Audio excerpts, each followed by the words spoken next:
primeramente dentro de mi iglesia, y después en el año más o menos 90, por una situación que sería muy larga de contar, yo entré en contacto con Christian Aid, una situación divina, de esas diosidencias, entré en contacto con Christian Aid, y en ese tiempo serví en misiones a través de Christian Aid, visitando ministerios que Christian Aid apoya en lo que es México, en lo que es Centroamérica, y empecé a desenvolverme de esa manera. Después, en el año 92, acepté un pastorado en México, en mi ciudad natal, que es Puebla, y entonces he estado pastoreando por ya 22 años, pero en los últimos 3, casi 4 años, volví a regresar a Christian Aid. Sigo teniendo un cargo en la iglesia en México, pero ya ahora mi labor, donde más me enfoco, es la labor que hago con Christian Aid. Y la labor que hago es que dirijo lo que es el área de América Latina en Christian Aid, y también lo que tiene que ver la relación con las iglesias hispanas. Entonces, esta experiencia de estos años con Christian Aid y en el ministerio me ha hecho el poder visitar pues muchos ministerios, conocer muchísimos ministerios, visitar muchísimas iglesias en los Estados Unidos, en Latinoamérica, pero también en otras, por ejemplo, en Medio Oriente, etcétera. Entonces, creo que me ha dado como un panorama, el cual me siento agradecido, y por el cual, que es un panorama un poco único, ¿no? O sea, no tantas personas tienen la oportunidad de poder observar a la iglesia de Jesucristo en tantos lugares y diferentes tipos, ¿no? A veces hay personas que están más metidas dentro de su denominación, etcétera, y en mi caso me ha tocado, pues, visitar varios tipos de iglesias y todo. Lo que me gustaría es compartir con ustedes 4 citas, 4 versículos de la Biblia, brevemente, y un poquito lo que he vivido, lo que he testificado de la realidad de esos versículos. ¿Ok? ¿Están de acuerdo? Bueno, antes de eso, para poderme llevar de recuerdo, ¿podríamos sacar una fotografía? ¿Ustedes y yo? ¿Sí? ¿Alguien me podrá ser voluntario y venirse para acá y...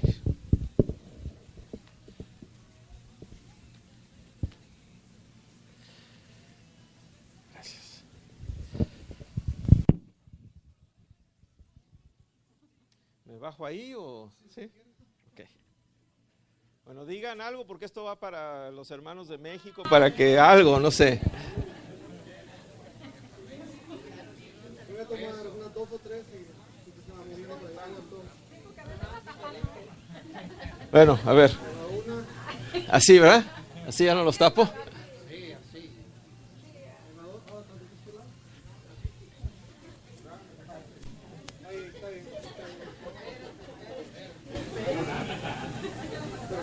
Gracias. Es que si no, no me creen luego en México, ¿eh? Piensan que... ¿Dónde andará el pastor, verdad?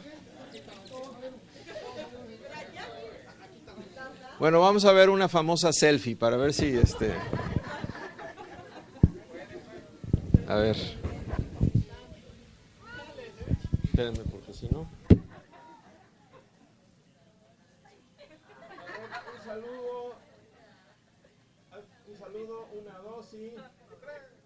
Ahí está. Gracias, hermanos. Bueno, vamos a abrir, si gustan, sus Biblias en Filipenses 1.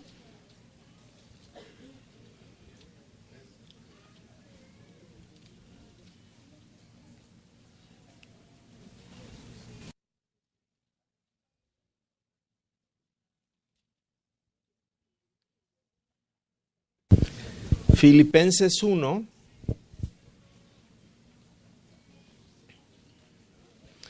El apóstol Pablo dice en el verso 15, algunos, a la verdad, predican a Cristo. Fíjate, predican a Cristo por envidia y contienda, pero otros de buena voluntad.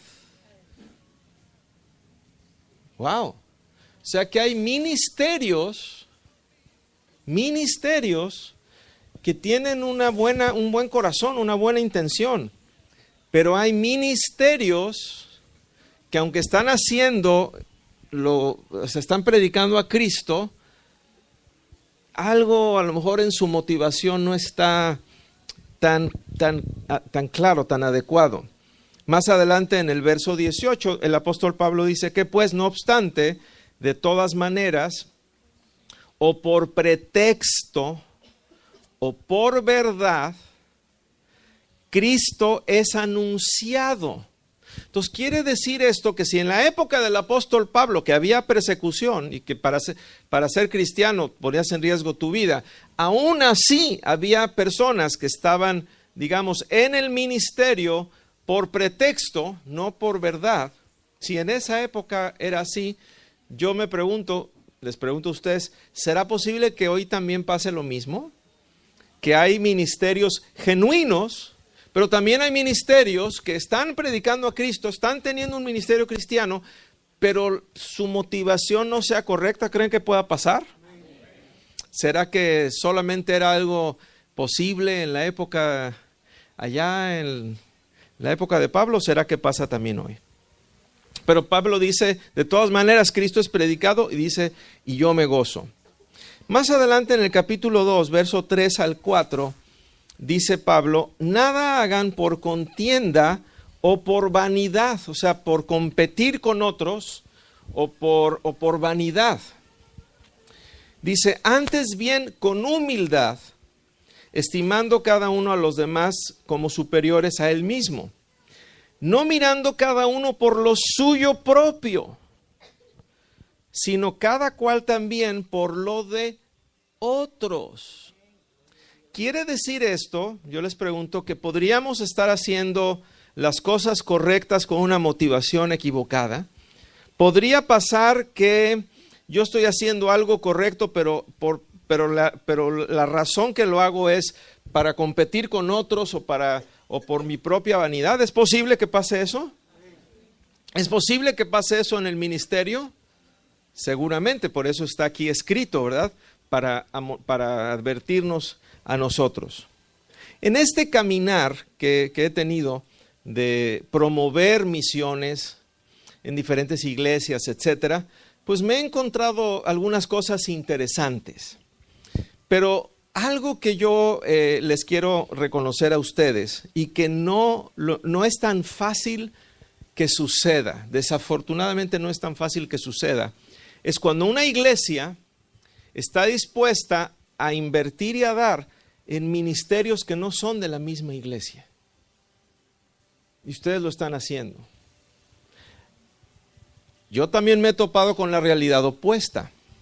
Hay iglesias, hay pastores, que si no es algo de ellos, no sueltan pero ni un clip,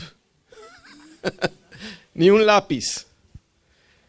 Fuera de sus propios programas, sus propias cosas, no hacen absolutamente nada que tenga que ver con otros.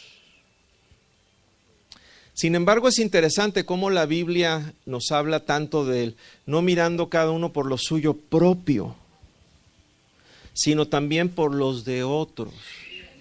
Una pastora me dijo algo muy cierto, peruana, me dijo algo que tiene toda la razón. Me dice, mira, hasta que no damos fuera de nosotros, en realidad no estamos dando. Es como, por ejemplo, ¿qué pasaría si en una familia están los hijos y de repente la familia tiene, no sé, vamos a ampliar la casa? Y entonces los niños de sus ahorros traen y apoyan y porque vamos a ampliar la casa, pues vamos a ahorrar dinero porque vamos a ampliar la casa, y los niños traen de sus ahorros o se van a ir de vacaciones y los niños apoyan para las vacaciones. Pues está bien que los niños hagan eso. ¿Cuántos están de acuerdo que está bien? Pero finalmente, ¿quiénes son los beneficiados? Pues ellos. No es que digas qué bruto, qué generoso eres cuando te vas a ir de vacaciones y estás dando para tus vacaciones. O sea, qué bueno que apoyes, pero finalmente también lo vas a disfrutar, ¿no? Y a veces en las iglesias, algunas iglesias hacen eso. Dan, pero todo es para el uso de la iglesia, no dan nunca hacia afuera, a otros. Parecería yo cuando dije, cuando me pidieron en Christian Aid dar ayudar a hablar de lo que están haciendo siervos del Señor, tan valiosos como los que les presenté y otros muchos que no daría tiempo de compartirles todas sus historias y todos sus ministerios tan hermosos y la manera en que podemos ayudarles. Pues yo dije, claro, ¿no? Pero no es una labor tan fácil. Y yo doy gracias a Dios por iglesias como la de ustedes. La verdad es que nos hemos conocido muy poquito. Después me van a contar bien la historia pero ustedes, de repente yo empecé a ver una iglesia en Rhode Island que empezó a adoptar misioneros en esos lugares tan claves, algunos de esos que yo conozco, y dije, tengo que ir a darles gracias. Ahora, yo vivo en México, pero yo viajo con cierta frecuencia, sobre todo a Texas pero ahora que vine a Virginia, a la oficina de Christian Aid, inmediatamente llamé y dije, hermanos, voy a andar por la zona más o menos. Quiero pasar a visitarlos, quiero pasar a darles las gracias. Así que gloria al Señor por sus vidas. Amén. Amén. Otra cosa interesante es 1 de Timoteo, capítulo 6, otro pasaje. 1 de Timoteo, capítulo 6, versículo 3.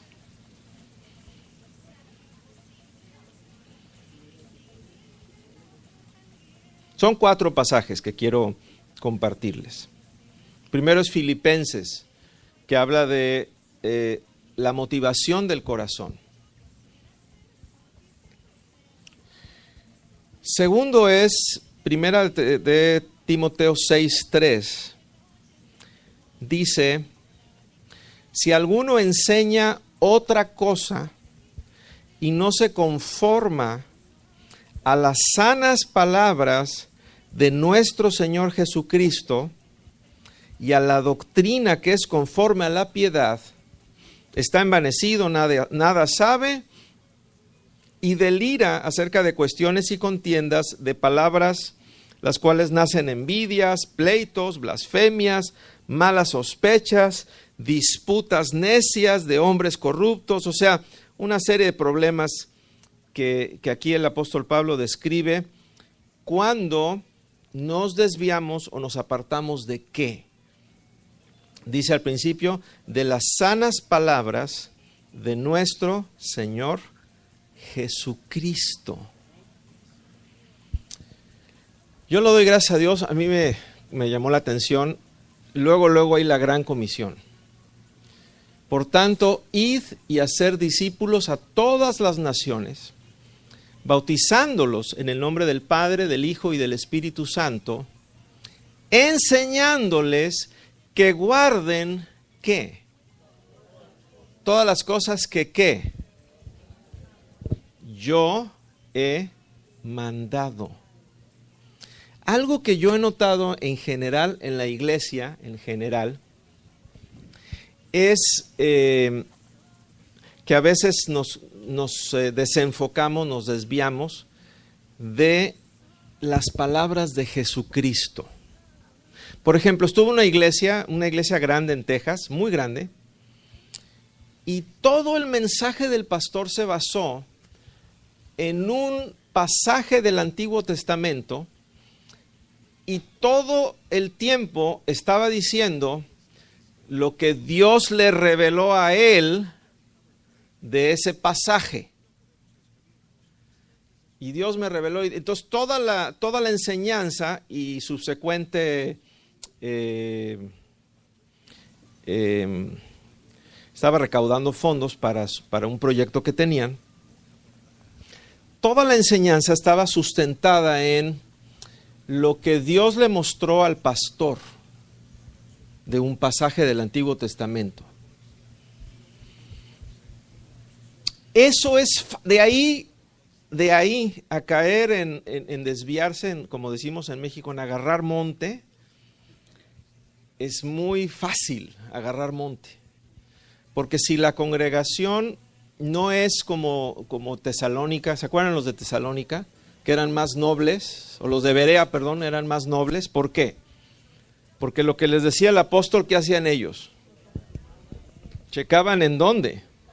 En las Escrituras para verificar ¿qué? Que lo que se les estaba diciendo realmente era una enseñanza de las Escrituras. Yo creo que nosotros necesitamos, la iglesia cristiana de hoy, con tantos programas en televisión y en radio y tantas cosas que hay, tantos libros, tantas cosas, que qué bueno que los haya, pero al haber mucho también, no todo es cristiano. ¿Cuál sería el filtro? ¿Cuál es la manera de saber si una enseñanza es una enseñanza correcta, es una enseñanza sana? ¿A qué se debe de acomodar esa enseñanza? ¿A qué se debe de parecer esa enseñanza? ¿A qué se debe de conformar? ¿Qué forma tiene que tener? La forma de las sanas palabras del Señor Jesucristo. Mire, una vez yo le dije a una persona, según Jesús, ¿cuál es la roca sobre la cual podemos edificar una casa? Que no se caiga. Dice, si oyen mis palabras y las ponen por obra, esa es edificar una casa sobre la roca. Entonces yo le dije, mira, a esa persona, la palabra de Cristo claramente es sobre lo que edificas tu casa. Lo que Dios te reveló a ti es el cuadrito que te regala para que la adornes. Pero no edifica sobre cuadritos, edifica sobre la roca. Y la roca es lo que Jesús dijo con toda claridad. No hay que andarle buscando ahí 20. La palabra de Jesús claramente enseñada es la roca y practicada es la roca. Y las revelaciones pueden ser que Dios nos muestre. Por ejemplo, a mí Dios me ha hablado mucho de Abraham. Y yo podría pasar aquí como 40 horas, porque mi ministerio en realidad, aunque he sido pastor por más de 22 años y aunque estoy trabajando en misiones, mi ministerio real es la enseñanza. Esa es mi área. Yo podría estar ahorita 40 horas y que nos metamos a ver a Abraham, por ejemplo, y darles un montón de cosas maravillosas de la vida de Abraham. Pero ¿qué es lo que hace que tu vida esté sobre la roca? ¿Alguna revelación que yo te dé por ahí de Abraham? No, ni mi propia vida tampoco, sino la palabra de Jesús. ¿Cuántos están? Yo sé que ustedes están de acuerdo porque yo sé que ustedes están edificados sobre la palabra de Jesús.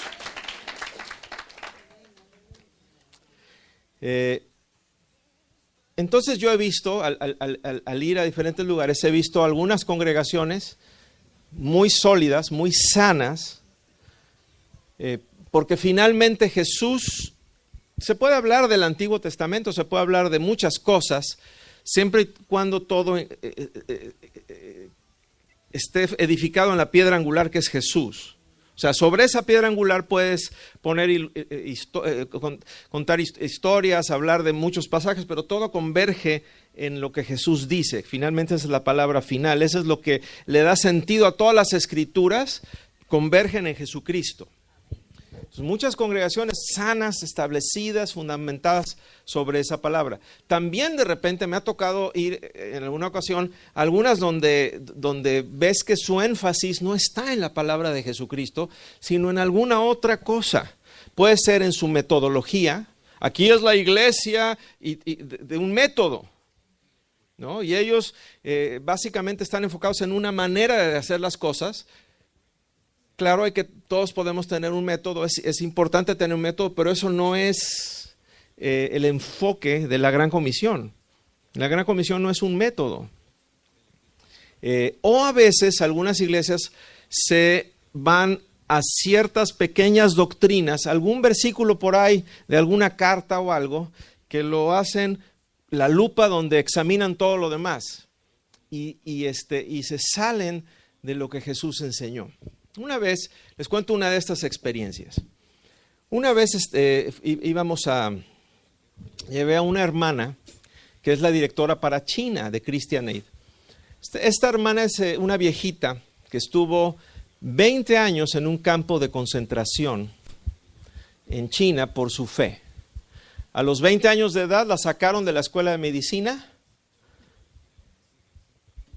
la metieron, dizque le iban a detener por unos días. Querían que ella confesara contra su propio papá, que era un espía norteamericano, porque el papá era un líder cristiano. Como nunca confesó y como la metieron a un campo de concentración, y ahí estuvo 20 años. De los 20 a los 40, o sea, la edad dorada de su vida, estuvo viviendo en las peores condiciones que una persona pudiera pensar y vivir. Es una hermana que con todo lo que ella vivió, ya no tiene un pulmón, sus piernas están muy, muy maltratadas, tiene cicatrices, no ve bien de un ojo. Si yo se las describo, ¿ustedes qué se están imaginando ahorita? Está toda así, no sé qué se están imaginando, ¿verdad? A lo mejor muy triste. Sin embargo, esta viejita es la mujer más llena de gozo que yo he conocido. Estaba yo platicando en la mañana, no me acuerdo con quién estaba platicando, que obviamente ella tiene todos los achaques de todo lo que le pasó. Pero cuando ella se para en un púlpito y empieza a testificar y empieza a predicar la palabra y empieza a cantar, porque ella canta y da su testimonio y todo eso, se transforma. Y a mí me ha tocado llevarla a diferentes iglesias y yo ser su traductor. Y yo acabo, hermanos, como trapeador. O sea, acabo... y ella tiene una pila. Ella sí usa Duracell y yo uso la competencia, ¿verdad? Porque yo ya se está acabando la pila. Yo ya a veces digo, ya, que le pare. Y la hermana, una fuerza del Señor, tiene un testimonio. Espero que algún día la pueda traer. Ella estaría bien que la pueda traer. Y en una ocasión, en una iglesia, iba a ir la hermana. Y de repente me hablan de la iglesia.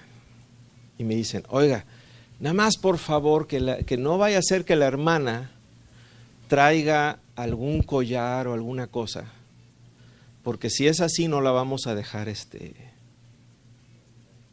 La hermana no usa collares, no te preocupes. O sea, la hermana es una hermana sencilla. Lo que me llamó la atención fue que la persona que me habló estaba muy preocupada que fuera a llevar alguna cosilla por ahí en el cuello o algo, porque si así era, no la iban a dejar pasar al altar. Yo me pregunté después, claro, yo fui amable y sí, no se preocupe, hermano. Pero después pensé, ¿cuál es la preocupación de esta persona? Que era un líder, obviamente. ¿Cuál es su enfoque? ¿Jesucristo? O sea, ¿fue algo que Jesús así enfatizó? ¿O es algo que dice alguna carta que habla de las mujeres vestirse no con joyas y eso, ¿verdad? Pero es algo que Jesús, era una enseñanza fundamental de Jesucristo. No.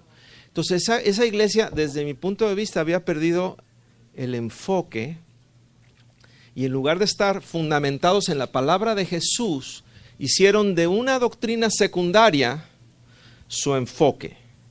Entonces nosotros necesitamos cuidarnos todos de eso. No hacer el enfoque ni una doctrina secundaria, ni un método de trabajo. El enfoque es la palabra de Jesús y obedecer su palabra. Amén. Gloria a Dios. Bueno, ahora algo un poquito más positivo. Otro pasaje que es muy, que a mí me emociona mucho es Mateo capítulo 24. Mateo capítulo 24. A partir del versículo 3 dice, señales antes del fin.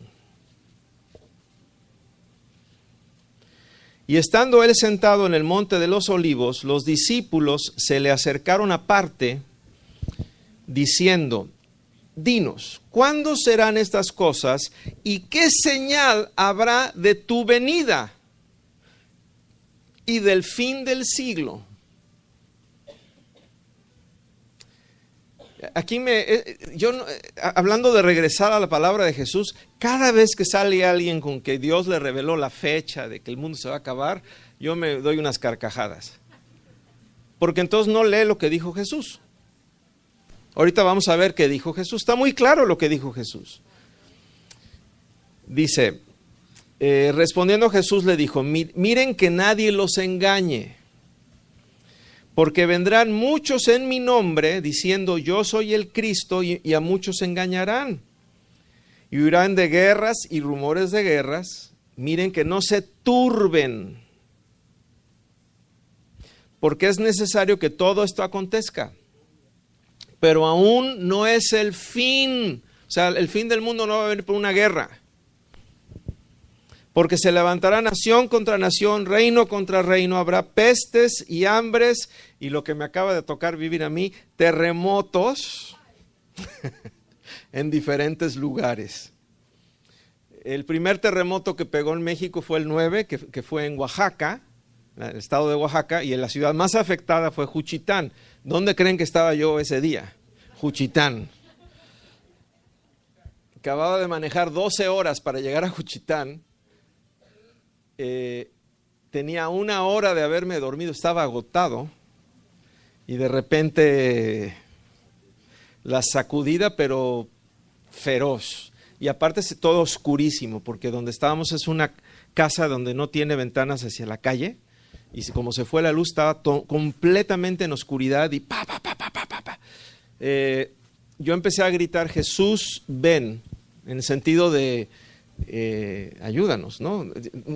Varias veces cuando yo me he visto en una situación que no sé qué hacer, lo único que digo es Jesús, ¿verdad? Jesús, Jesús, su nombre, wow, el nombre de Jesús, con eso basta, con eso basta, con eso basta. En una ocasión me pidieron, una familia había tenido una tragedia, en un accidente automovilístico se murió el esposo, entonces estaba la mujer ahí que acaba de perder al esposo, no sé a quién más, no creyente aparte, y a ver pastor, vaya usted, ¿no? A dar unas palabras. ¿Cuáles palabras le voy a dar a esta señora, no?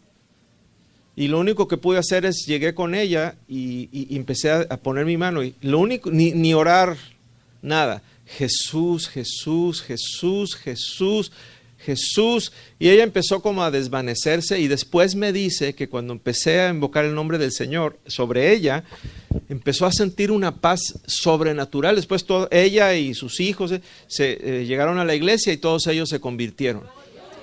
Fue Jesús, nada más es Jesús, Jesús. Ahí no hay doctrina, ahí no hay, o sea, ahí es Jesús nada más, ¿qué más? Entonces me ha pasado en algunas ocasiones y aquí era Jesús, Jesús, ven Jesús, pero siento que se me va a caer la casa encima. Mi hijo pensó que yo estaba diciendo Jesús ya vino. Y pensó literalmente, y tiene 22 años, no es un niñito, mi hijo pensó que era el fin del mundo como tal. O sea, él pensó que esa noche se acababa el mundo, de lo violento que fue el terremoto. Como a los 10 días estoy en Puebla, el segundo epicentro, ¿dónde creen que fue? Puebla. Ya como fue a mediodía y eso, pues ya está temblando, pues salte de la casa, ¿no? No fue tan espectacular como el otro, que estaba dormido, estaba oscuro. Aquí ya no salimos de la casa. Entonces ya le escribí a los hermanos de allá de Christian Aid, que están en Virginia, les dije, miren, estuve en Oaxaca, tembló en Oaxaca, estuve en Puebla, tembló en Puebla, voy para Virginia. Si yo fuera ustedes, me pondría a orar, hermanos.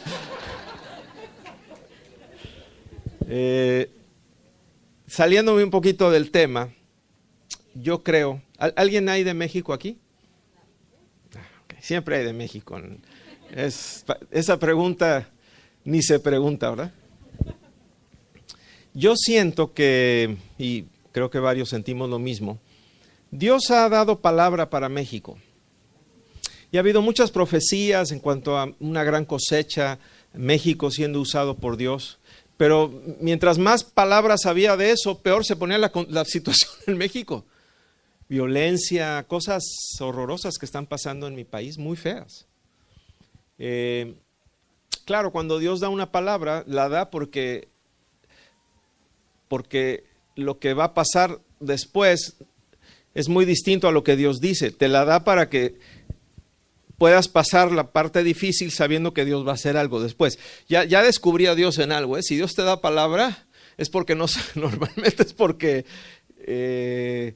no se va a cumplir al otro día, sino ya, no sé si me explico. A veces Dios te da una palabra porque vas a pasar por un tiempo difícil y para que la palabra, como los sueños de José, ¿verdad? Le dio los sueños, pero era para que mientras estaba en la cárcel y mientras estaba todo eso, él tuviera algo de qué agarrarse para salir al otro lado sin desanimarse, ¿verdad? Entonces Dios le ha hablado a México, pero pues la verdad es que la situación en México está difícil. Desde el punto de vista del gobierno, desde el punto de vista de la inseguridad que hay tan terrible y de las cosas que han estado pasando muy, muy feas. Pero se me hizo interesante que el segundo terremoto pegó un día antes del Día Nuevo Judío, del Año Nuevo Judío, de una fiesta que se le llama en la Biblia la fiesta de la trompeta. Y ver, porque algo muy hermoso que pasó fue la cantidad de gente que fue a ayudar a la demás gente, impresionante. De hecho, el problema que estamos teniendo, sobre todo en la zona de Puebla, la Ciudad de México, esa zona, hay un problema. El problema es que, por ejemplo, ahorita la iglesia de Puebla parece bodega de tantas cosas que hay, pero hemos ido, ya fuimos a 2 comunidades, llevamos algo de ayuda, pero hemos ido a varias y hay demasiada ayuda. Demasiada ayuda. El pueblo se volcó a ayudar a las demás personas. Yo creo que este terremoto, obviamente hay una parte de pérdida, de tragedia, pero este terremoto es un trompetazo de Dios, de que yo creo que vienen nuevos tiempos para México. Y yo creo que esto es parte de mucha gente que va a venir a los pies de Cristo.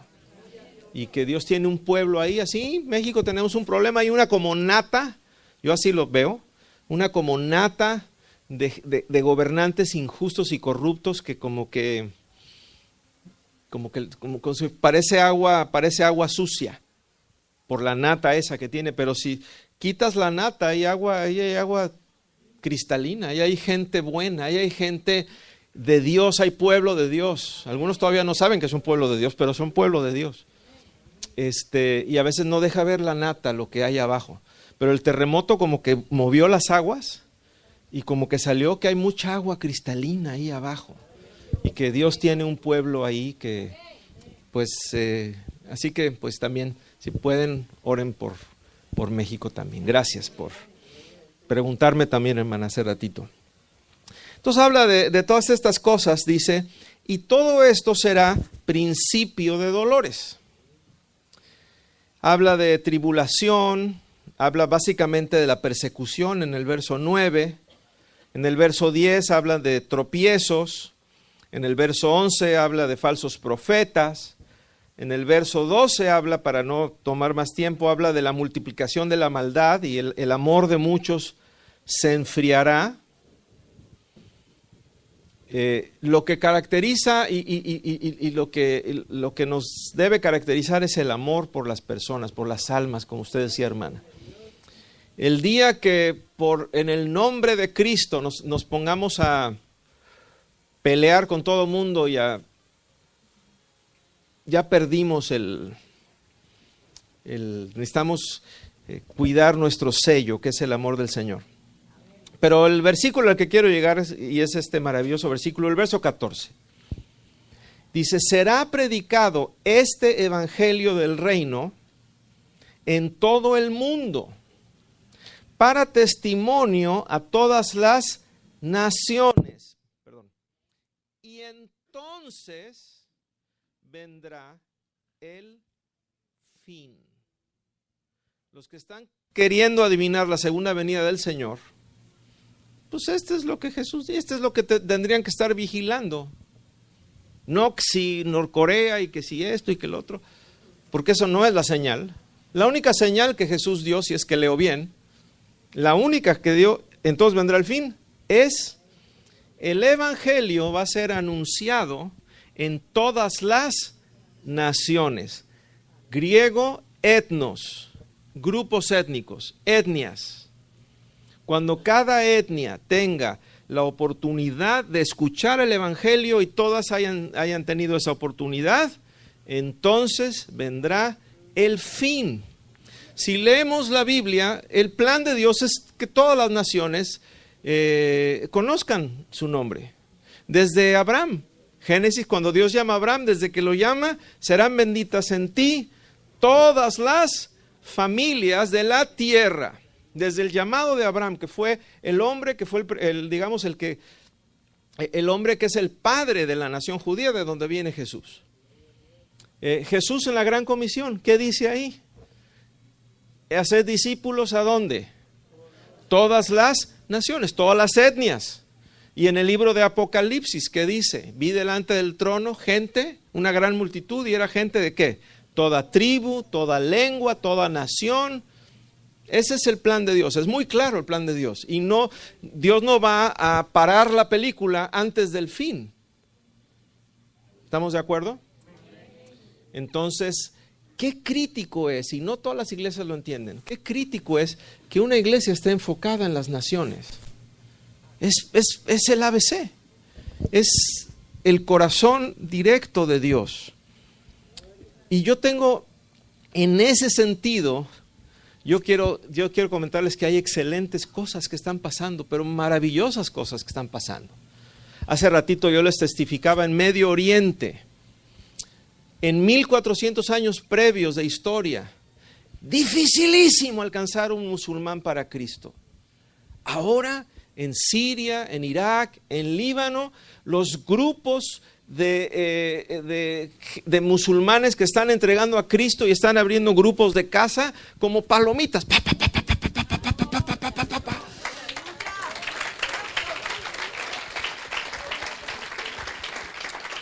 En México, en Latinoamérica, los países donde todavía hay etnias que no están alcanzadas en Latinoamérica, los países donde hay más de estas etnias, son número 1 Brasil. En la zona del Amazonas hay como 100 diferentes tribus que no han escuchado jamás el evangelio.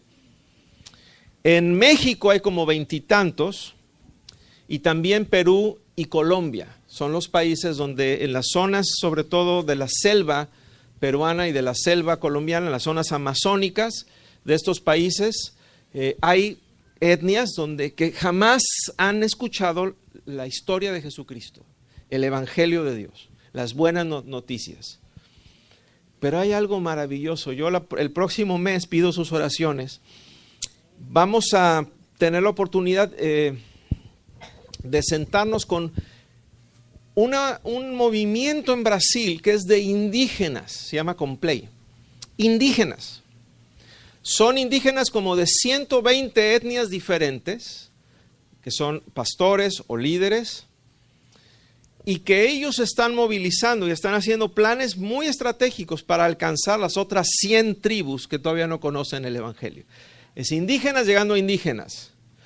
Conocen el contexto, conocen, a lo mejor tienen un idioma más o menos parecido y maravilloso. Lo mismo está pasando en Perú, en México. Christian Aid, por ejemplo, está apoyando un ministerio mexicano que está específicamente enfocado en las 20 y tantas etnias que no han sido alcanzadas, que son difíciles de alcanzar por la tradición tan fuerte que tienen. Llegar, es un ministerio maravilloso que ya tiene varios años funcionando. Entonces los reportes que yo veo en el mundo es que sin precedentes, como nunca antes, y esto lo puedo decir con toda claridad y con todo sustento, nunca antes en la historia de la iglesia cristiana ha habido un avance misionero como el que hay hoy en nuestros días. ¿No le dan gloria al Señor?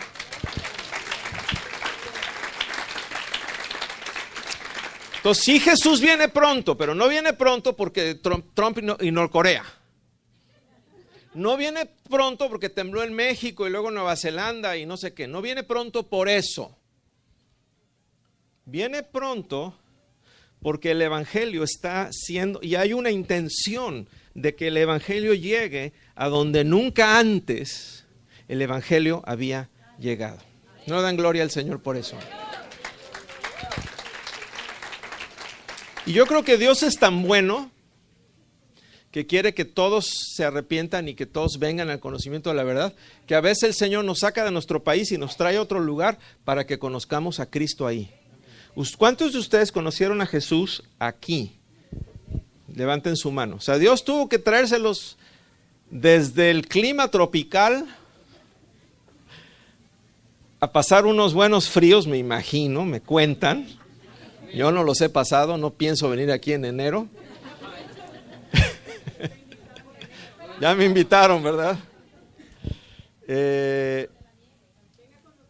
Y llegaron a cavar nieve en enero. Voy a orar por ustedes. A palear nieve. Bueno.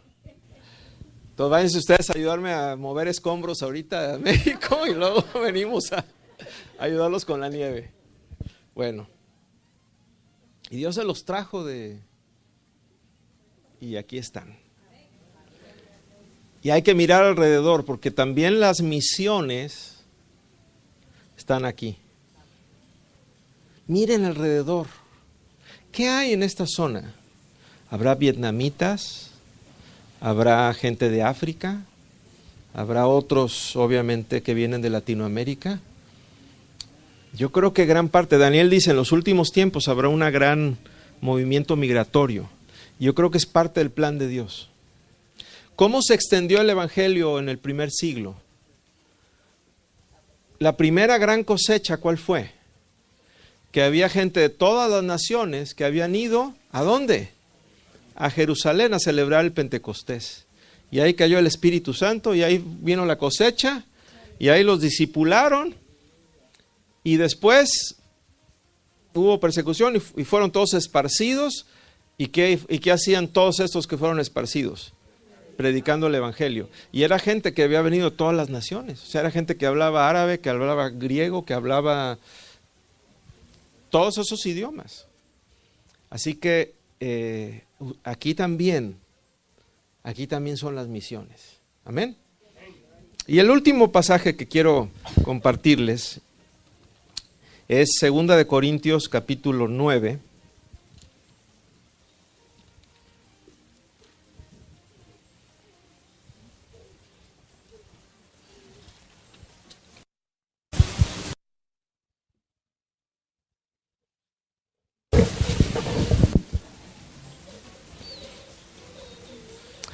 Yo le doy gracias a Dios que al levantar la ofrenda de esta mañana, no citaron este pasaje. Y ahorita les voy a decir por qué doy gracias a Dios por eso.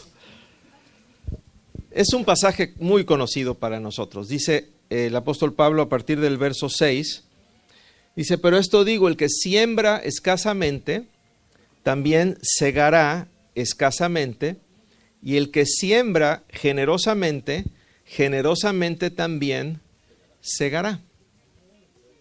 Esto es un principio de la lógica y cualquier agricultor te lo va a confirmar.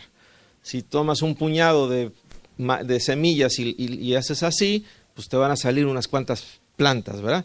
Si tomas un costal de semillas y haces un surco y empiezas a sembrar, pues obviamente vas a tener una cosecha grande. Esa es lógica. Es un principio, digamos, de lógica. Y Pablo lo aplica para dar. Dice, cada uno dé. No les voy a pedir ofrenda, no se preocupen. Cada uno dé como propuso en su corazón, no con tristeza, ni por necesidad, porque Dios ama al dador alegre. Ahora, este pasaje Bueno, luego de esto viene una promesa. Y Dios ama al dador alegre, dice, y poderoso es Dios. Y eso es lo que yo vengo a declarar sobre esta iglesia. Poderoso es Dios para hacer que abunde en ustedes toda gracia. ¿Qué es gracia? Si es Dios haciendo a través de mí lo que yo en mis propias fuerzas no podría hacer. Eso es gracia, en otras palabras. Para vivir en santidad necesito gracia. Para dar necesito gracia. Para compartir con otros necesito gracia. Para llevar a mi familia necesito gracia. Para entender a mi esposa o a mi esposo necesito mucha gracia. A veces para entender a mis hijos adolescentes necesito triple gracia. Para tener un ministerio necesito gracia. Para hacer lo que yo no podría hacer en mi humana debilidad, en mi carnalidad, en mis limitaciones humanas, la gracia de Dios lo hace. Por eso es que tú ves que los hijos del trueno, ¿no? Juan era un hijo del trueno, o sea, era un hijo de la... es un carácter, hijo del trueno, es como decir, ¿sí me explico? El carácter fuerte. Viene a ser el apóstol del amor. ¿Por qué es el apóstol del amor? Por la gracia de Dios. Por eso el apóstol Pablo dice, yo he trabajado más, dice, pero no yo. La gracia de Dios en mí. Entonces realmente lo que podemos lograr en la vida espiritual es por la gracia de Dios. Entonces la gracia de Dios puede ser que alguien que ni sea tan bueno para las matemáticas pueda ser, por ejemplo, exitoso en los negocios. Y a lo mejor es que ni... Y hay gente actuaria, y hay gente que es experta en las matemáticas, y viene este bruto, y mira qué bien le va. Puede ser la gracia de Dios. O sea, la gracia de Dios nos lleva en varias áreas de la vida a ir más allá. Y dice que Dios es poderoso para hacer que abunde en nosotros, ¿qué? Toda, ¿qué? Gracia. A fin de que, teniendo siempre en todas las cosas todo lo suficiente, abunden para toda buena obra. El cristiano debe estar enfocado en hacer bien. Buenas obras no es obras religiosas, es obras que producen bien a otros. Entonces el cristiano está ocupado en hacer bien a otros porque él sabe que sus necesidades Dios las suple. ¿Estamos de acuerdo en eso? Ahora, estas promesas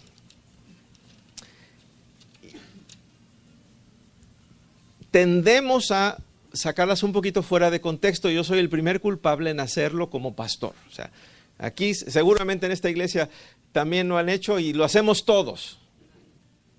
Normalmente usamos este pasaje para hablar de la ofrenda a la iglesia. ¿Lo han hecho ustedes? Sí, yo también. Sin embargo, el contexto original del pasaje, en el capítulo 8, ¿qué dice al principio? Ofrenda para los santos. Esta ofrenda en especial de la que Pablo está hablando, se refiere a una ayuda que ellos iban a dar a los cristianos, no los corintios para los corintios. Eran los corintios, le iban a dar a los de Jerusalén, porque los de Jerusalén estaban padeciendo persecución. Iban a ayudar fuera de sí mismos. No era para el templo del Corinto o algo así. Era para darlo para afuera. Y en ese contexto es donde el apóstol Pablo dice, Dios ama al dador alegre y poderoso es Dios para que abunde todo lo que ustedes necesitan. Esta palabra yo la vengo a declarar sobre esta iglesia porque es así.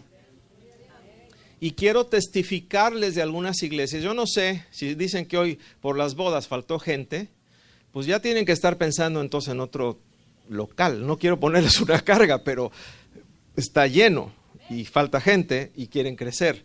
Entonces no sé qué planes Dios tenga para ustedes. No digo que esto sea palabra de Dios ni mucho menos, pero desde la lógica yo diría pues tienen que ir pensando en un local más grande. Bueno, eso puede costar mucho dinero. Pero quiero comentarles de algunas iglesias que conozco a los pastores.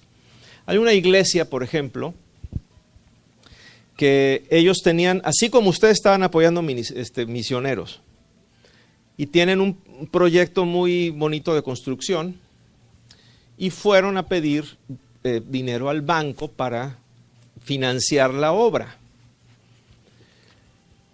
El banco les dijo, vio sus estados de cuenta, le dijo, si ustedes cortan el apoyo a los misioneros que tienen, porque tienen un compromiso grande mensual, que es como un dinero que tienen pero no tienen, porque lo tienen comprometido. Si ustedes cortan eso, van a tener los fondos para asegurar que nos pueden pagar y entonces les prestamos. Pero la condición es que corten sus compromisos fuera de la iglesia. ¿Qué hicieron? Dios proveerá. Si Dios no lo hace a través del banco, no tenemos problema. Ya van a terminar de construir y sin pedir un peso prestado. O sea, bendito Dios.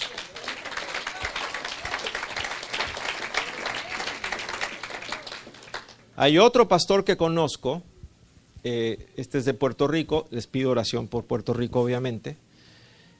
Puerto Rico, antes de este fenómeno terrible del huracán, pasó por también una situación económica muy fuerte, o ha tenido una situación económica fuerte. Esta iglesia que está en el sur es una iglesia grande, de unos 2,000 miembros más o menos, una iglesia bautista. Y ellos apoyan más de 100 misioneros a través de Christian Aid, más otros apoyos por ahí. Pero nada más a través de Christian Aid apoyan 100. Y tengo una entrevista incluso con el pastor, porque él nos dice, ahora, esos 100 misioneros que apoyan, la gran mayoría son pentecostales, no bautistas. Son pentecostales, porque en la India y en muchos lugares los que están abriendo las iglesias y los que están haciendo la obra son pentecostales, no son bautistas. El pastor bautista dice, mira, si alguien en mi iglesia quiere servir, tiene que tener la doctrina bautista. Pero eso no me impide a mí reconocer la obra de Dios en otras denominaciones, y si están haciendo una obra donde yo no puedo hacerla y les puedo apoyar, les apoyamos. Eso es un corazón de reino de Dios, como el que ustedes tienen también.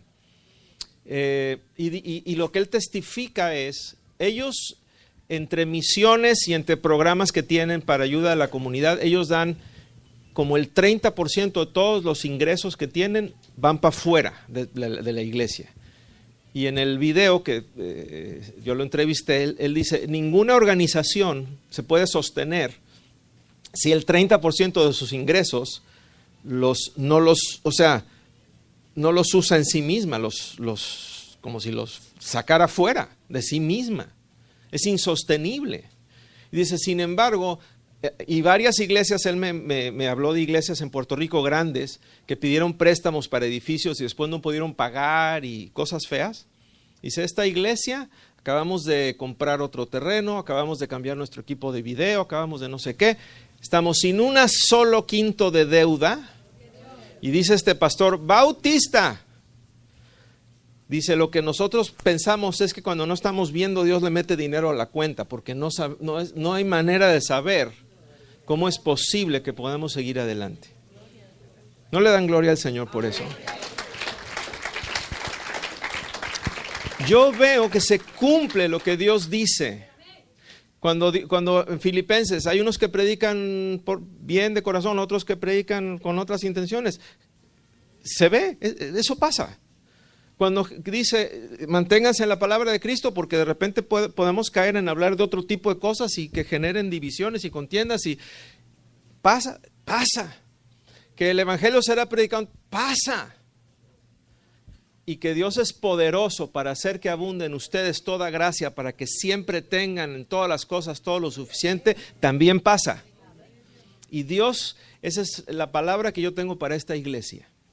Dios es poderoso para hacer que abunde en ustedes toda gracia, la gracia de Dios, para que abunden en buenas obras, para que sean conocidos. Hace unos años tuve la oportunidad de viajar a hay una fraternidad pentecostal europea. Y tienen una reunión de oración que hacen cada tanto tiempo, que se juntan para orar. Y tuve la oportunidad, me invitaron a participar, tuve la oportunidad de ir a Luxemburgo. Y me hospedé en una casa, yo a veces me hospedo en casas y no de creyentes. Y me hospedé en una casa ahí, Airbnb. Y el huésped, muy linda persona, me llevó a varios lados y nos hicimos muy amigos. Y vamos pasando por una iglesia evangélica y yo haciéndome el oxiso, ¿verdad? O sea, como para sacar la conversación. Le digo, ¿y esta iglesia, qué me dices de esta iglesia? Me dice, es la iglesia donde, no me acuerdo qué dijo, algo de las mujeres. Como diciendo, ahí las mujeres son un cero a la izquierda. Okay. En todo el tiempo que vi, en Luxemburgo hay pocas iglesias evangélicas, pocas. Y esta que estaba más o menos grandecita, la comunidad, o por lo menos esta persona de la comunidad, la idea que tienen de ellos es donde las mujeres no las dejan como participar. No sé. Dije, qué triste que esa sea la imagen que tiene de una iglesia cristiana, el lugar donde las mujeres no las dejan. Y lo que Dios quiere que nos conozcan, y eso, cuando eso pasa, no tienen con qué atacarnos, que nos conozcan por las buenas obras. Y por buenas obras quiere decir obras que hacemos que benefician a la sociedad. Y dice el Señor, ustedes van a tener toda la gracia que necesitan, y eso quiere decir recursos espirituales, poder, lo que se necesita espiritual, recursos emocionales, recursos intelectuales, recursos económicos, para que sean una iglesia conocida y un faro en esta zona, conocido porque son un grupo que hace bien en su comunidad y más allá de sus fronteras. Amén. Ese es el plan del Señor para ustedes, y los recursos para eso no van a tener limitación. Amén. Dios les quiere verdaderamente engrandecer. Pues, amados, ha sido un placer estar con ustedes, y gracias por el espacio, gracias por prestarme este lugar, hermanos. Les conozco poco, pero lo poco que les conozco les aprecio y valoro lo que esta iglesia está haciendo y todo lo que Dios tiene planeado para ustedes también. Amén. Por cierto, en México, en mi iglesia en México, nos pasó parecido. Teníamos un terreno que Dios nos dio hace años, bien ubicado, y no podíamos construir. Y cuando empezamos a construir, fue cuando empezamos también con misiones, y yo empecé a hacer que la iglesia diera para misiones. Y justo en el peor momento, que era, pues necesitábamos más recursos para construir, fue cuando, y yo también estaba con la idea, y con los ancianos yo les decía, pues hay que pedir un préstamo al banco y ya nos quitamos de broncas. Y nunca se dio lo del mugroso préstamo, gracias a Dios. Pero no solamente eso, sino que dándole prioridad a nuestros compromisos misioneros, se empezó a construir, y maravilladamente Dios ponía en el corazón de gentes de repente hacer la donación de, por ejemplo, toda la varilla que se necesitaba, o todo. Ven que allá los métodos de construcción son diferentes que acá, ¿no? Allá es concreto, varilla, cemento. Maravilloso, maravilloso. Dios es poderoso para hacer que sobreabunde. Amén. Pues vamos a orar, si les parece bien.